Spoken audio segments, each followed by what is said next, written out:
Good morning, friend. Welcome back to the Ride-In. It's Tuesday morning, June the 9th, I believe. Thanks again for tuning in. I appreciate it.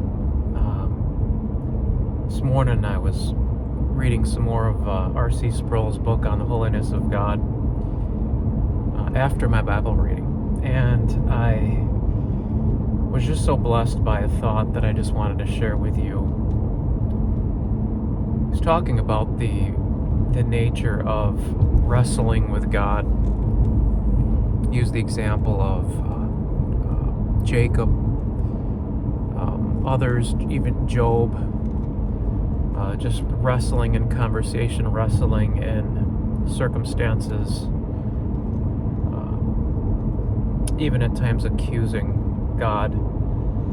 Habakkuk, very interesting story there. As the author was kind of bringing this thought to a conclusion, he just got to talking about the result of our wrestling with God. And when all goes as the Lord has planned, in the end, there is the great result is peace with God. When God wins,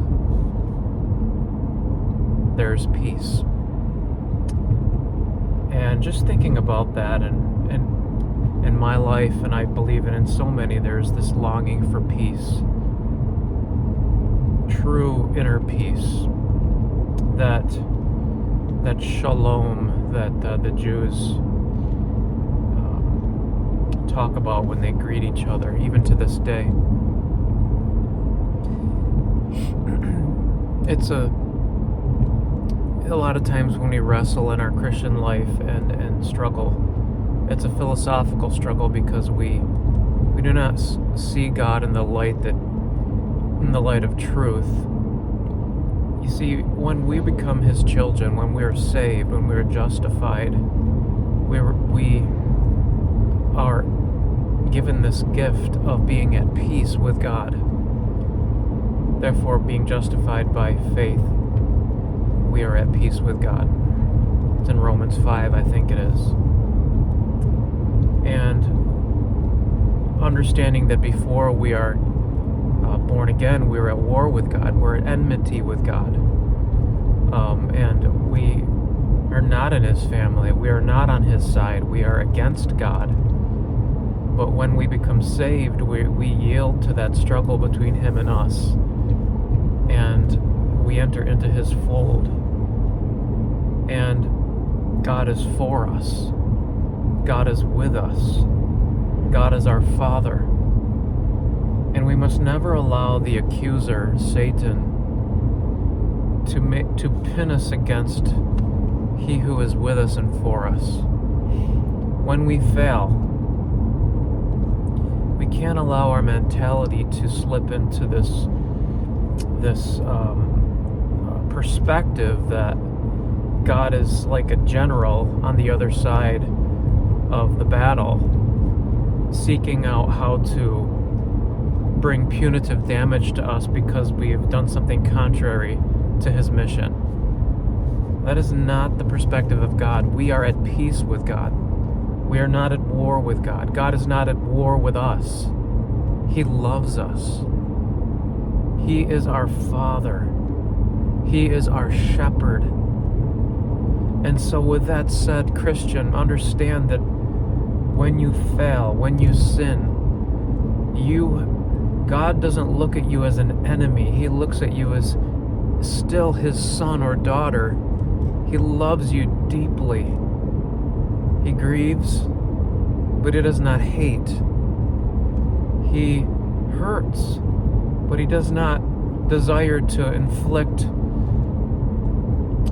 yes, pain, but not harm. Because with the nature of chastening, there is a measure of pain. But it's pain that God allows and inflicts from a heart of love. God is not at war with us. He loves us. He's our Father. He's our companion. He's our friend. And so we must not allow our accuser, the liar that Satan is, to make us think that we are at odds with God. Because here's the thing, 1 John, Scripture teaches about how these things have I written unto you that you sin not.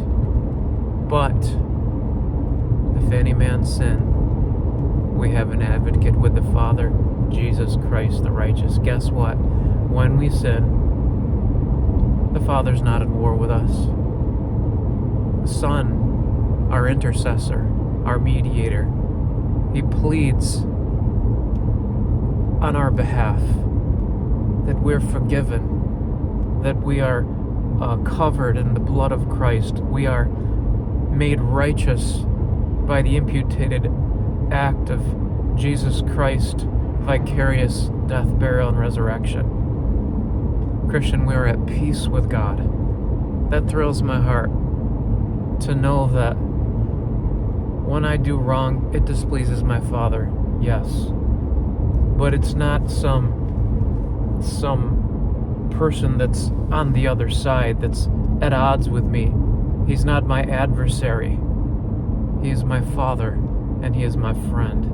And any act or work that he does to try to bring me back to himself is an act of love. It's an act of reconciliation. I just think it's a great perspective that we oftentimes miss. And we have this punitive idea, this transactional idea that God's got his arms crossed and folded, and that, oh yeah, well, if you're going to do wrong, I'm going to do this to you. That's not how God works.